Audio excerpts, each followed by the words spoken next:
terjadi ya, lagi-lagi terjadi hal seperti gini ya, terjadi di pondok pesantren, di sekolah dan lain sebagainya. Jadi memang kasusnya ini diduga ya penganiayaan oleh seorang senior santri kepada juniornya santri. Apapun bentuknya, yang namanya penganiayaan itu tidak boleh, tidak dibenarkan ya secara hukum, dan itu juga mendapatkan perlindungan hukum, apalagi anak atau pelajar ataupun santri itu berhak mendapatkan perlindungan hukum. Sehingga kalau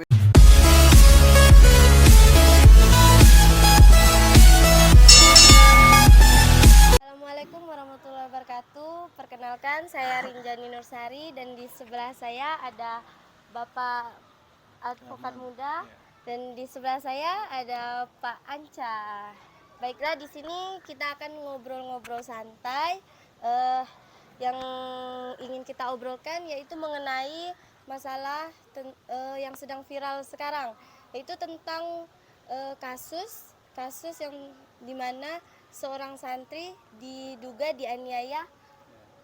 Jadi saya ingin bertanya kepada Bapak untuk bagaimana mengenai hal yang telah terjadi seperti yang secara hukumnya itu bagaimana Pak? Bagaimana ya menyikapi dalam pandangan Ya. hukumnya dalam kasus ini ya? Iya. Kamu siapa dulu?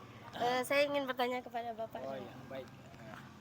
Ya, terima kasih ya, adik siapa? Anggriani. Jadi memang ada baru kasus viral. Ini bukan juga hal yang suatu yang tidak jarang terjadi, tapi sudah sudah sering-sering terjadi ya, lagi-lagi terjadi hal seperti gini ya, terjadi di pondok pesantren, di sekolah dan lain sebagainya. Jadi memang kasusnya ini diduga ya penganiayaan oleh seorang senior santri kepada juniornya santri di pondok pesantren ya.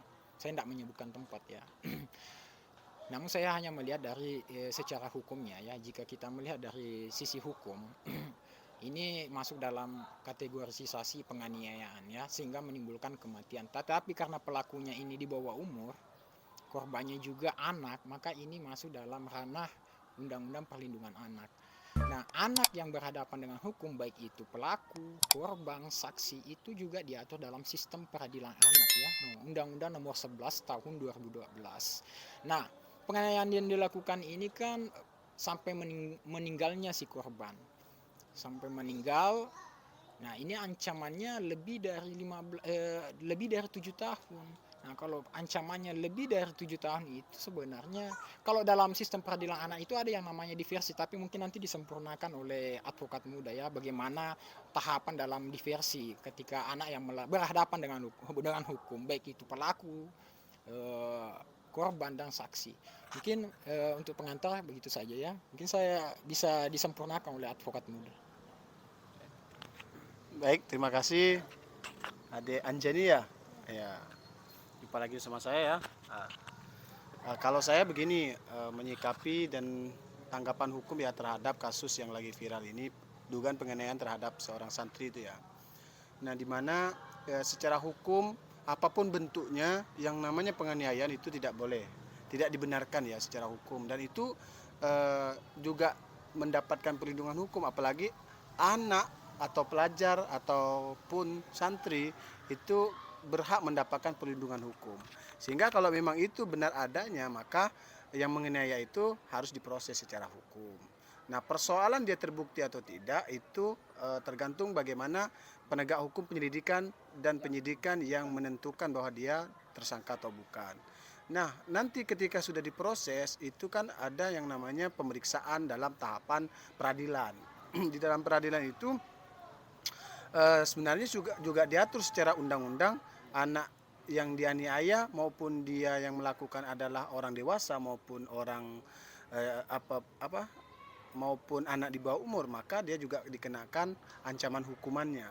Nah, di Undang-Undang Perlindungan Anak itu seorang yang menganiaya itu bisa diancam, kalau aniayanya sampai meninggal dunia itu bisa diancam 15 tahun.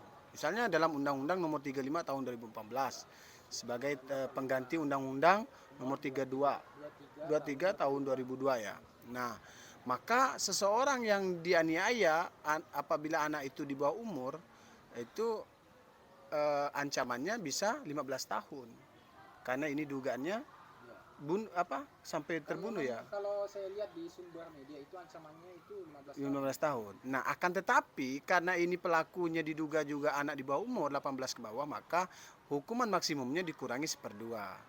Nah, inilah yang menurut undang-undang yang Jadi perlu dibenarkan. diketahui ya, jadi dalam hukum pidana itu batas dewasa seseorang anak itu 18 tahun ke atas ya. Iya. Bahwa dari 18 tahun itu masih dalam kategorisasi sebagai anak. Betul, Bang.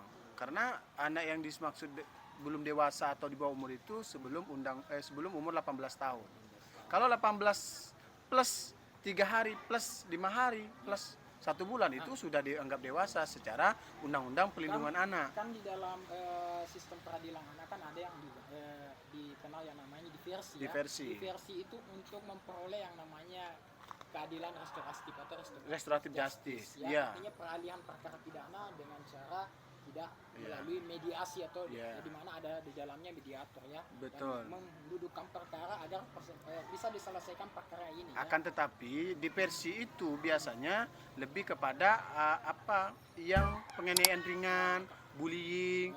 Misal contoh kemarin kalau kawan-kawan ini tahu kasus Audrey ya. Audrey itu kan masih penganiayaannya, bullyingnya ringan, dianggap ringan sehingga bisa dilakukan upaya diversi. Jadi dalam sistem peradilan anak itu memang kalau yang saya ketahui juga ya di dalam hukum pidana dalam sistem peradilan anak, jika tindakan atau perbuatan hukum yang dilakukan itu ancamannya kurang dari 7 tahun itu wajib dilakukan diversi ya. Tapi ketika ancaman di atas 7 tahun, di atas dari 7 tahun maka bukan wajib, tidak harus dilakukan diversi, tapi bisa saja terjadi dilakukan keadilan restoratif. Bisa jadi. Kecuali yang tadi advokat sampaikan ya. Meninggal dunia itu kan. Itu kejahatan-kejahatan serius perlu diketahui kayaknya sulit ya untuk dilakukan yang namanya restoratif. Karena korbannya anak di bawah umur, Bang. Betul. Anak di bawah umur ini sekali lagi itu perlu mendapatkan perlindungan hukum yang pasti. Mengingat tumbuh kembang anak, Betul. hak-hak anak di dalam undang-undang dasar di HAM itu jelas ya. Betul. Sehingga apa yang tadi advokat sampaikan juga bahwa bisa jadi mungkin ancaman 15 tahun bisa jadi lagi dikurangi 1/2 ya. Maksimumnya dikurangi 1/2 karena kalau pelakunya di bawah umur juga.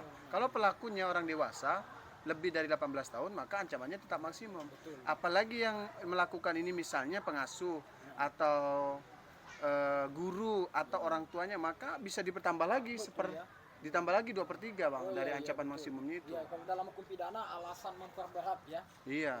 Nah, ini juga diatur dalam pasal 80 ayat 1, ayat 2, ayat 3, ayat 4, ayat 5 nanti bisa dibaca di sini pasalnya.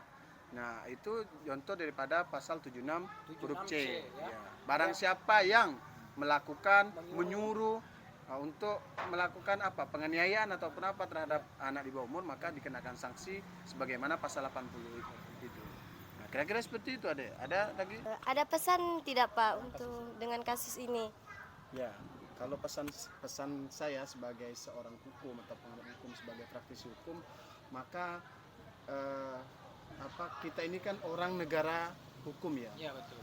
Maka berhati-hatilah, berwaspadalah, cermat dan cerdaslah karena setiap manusia ini berhak dapat perlindungan hukum, apalagi anak kecil. Jangan sampai melakukan aniaya sekecil apapun karena itu bisa mengakibatkan hukum. Nah, siapapun yang melakukan itu pasti akan dikenakan sanksi. Maka oleh karena itu waspadalah terhadap sekecil apapun masalah itu. Jangan sampai timbul persoalan hukum. Kalau bisa diselesaikan musyawarah, selesaikan saja. Kira-kira seperti itu.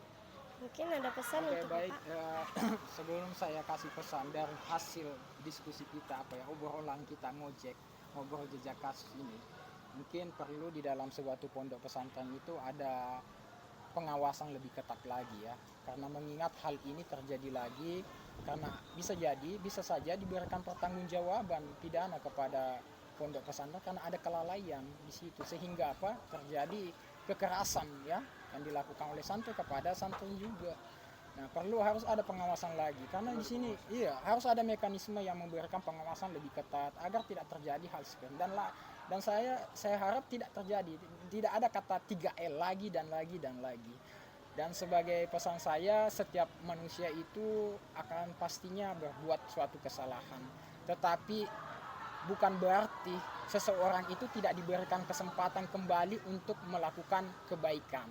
Apa dalam rangka untuk membangun, berpartisipasi dalam membangun Indonesia ke arah yang lebih baik. Mungkin itu saja pesan dari saya. Saya kembalikan kepada Anggriani. Oke, baiklah.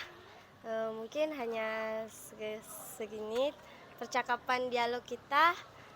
Untuk kawan-kawan semua, jangan lupa like, comment, and subscribe. Advokat muda. Jadi kalau mau jadi kayak gini, kuliahnya di mana? Kuliahnya Ya, di di IAIN Fakultas Pontianak. Hukum Ekonomi Syariah Fakultas Muamalah. Syariah. Oh, Fakultas Syariah. Hukum Hukum Ekonomi Ekonomi Jadi Syariah. Fakultas Syariah. Syariah ada dua apa?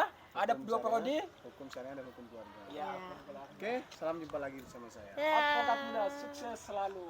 Amin.